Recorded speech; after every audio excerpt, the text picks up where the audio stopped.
I say the ones who die in nuclear war are the lucky ones. I say that the ones who survive the nuclear war are the unlucky ones. Why? Because of what the world is going to be like post-Malhama. This is why this subject is so important. The first thing we want to say about the world post-Malhama is that the Prophet said, alayhi salatu wasalam, about the Malhama, the birds flying in the sky will fall down because they can't navigate anymore. The entire atmosphere is polluted with radiation. So airplanes won't fly anymore. Nuclear cruise missiles can't fly anymore. But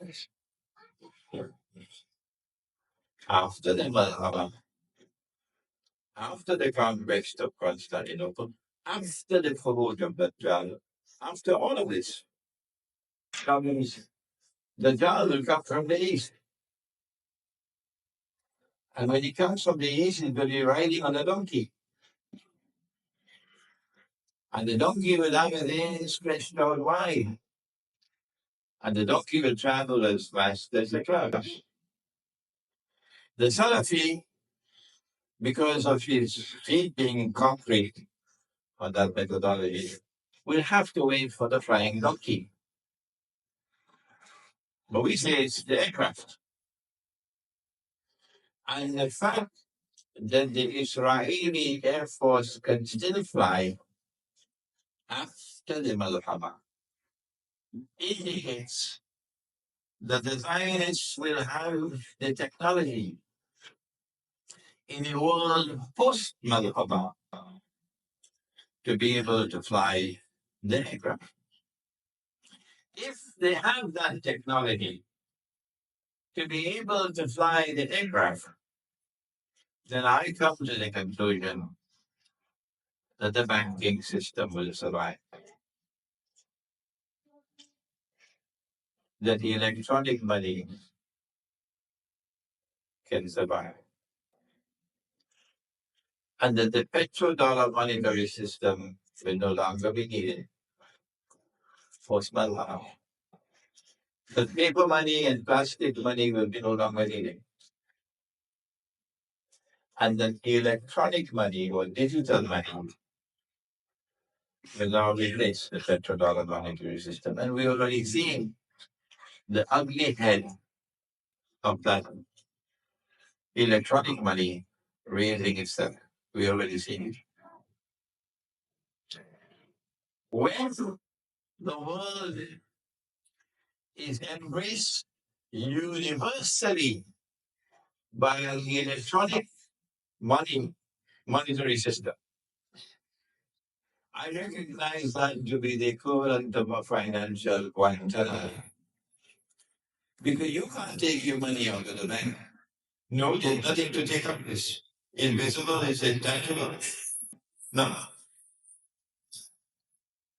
The same lack of capacity to think that today characterizes the world of Islamic scholarship.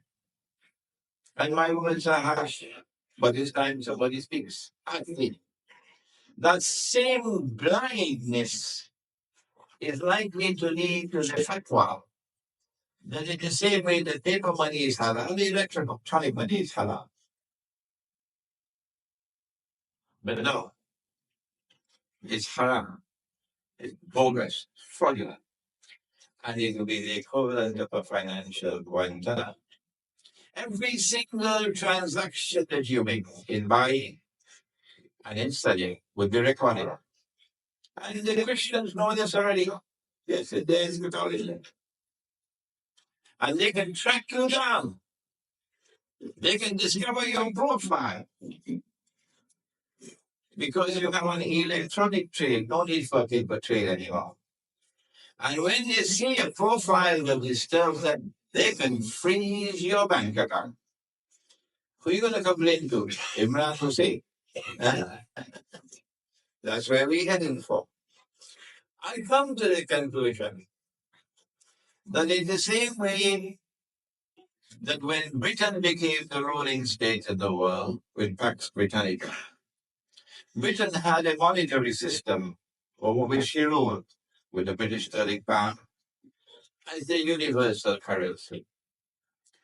And I came to the conclusion that when the United States of America replaced Britain with Pax Americana, the sterling pound had to give way and the US dollar took over. And because the United States was able to rule the world of money, the United States became the second ruling state. So Dajjal's day, like a year, gave way to Dajjal's day, like a month. And I came to the conclusion in Jerusalem in the Quran, which was written 12, 14 years ago, that when Dajjal moves to a day which is like a week, and Israel replacing the United States of America with a Pax Jamaica, you will have to have a new monetary system.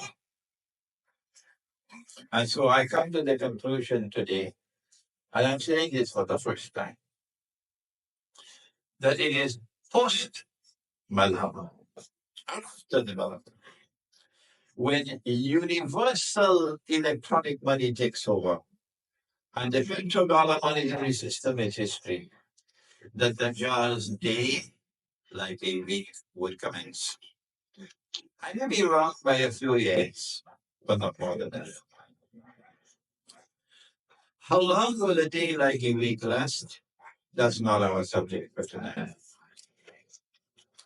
Our subject is, what do we do in a world post-Malhama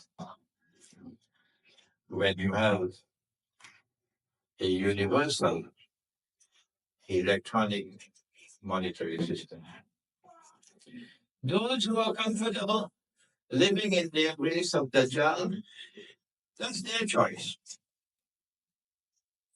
But the Prophet ﷺ had told us we must not touch that gold, indicating that the Muslim world must withdraw from that monetary system. If we have been ordered to withdraw from that monetary system, we should now collapse. How can we be?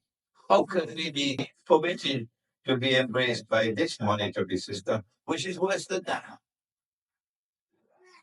So who then are the true followers of Muhammad alayhi salam in the world Muslim? Answer, it will be those who withdraw from the embrace of the electronic monetary system. And there's only one way you can withdraw from that embrace, and that is to get out of the city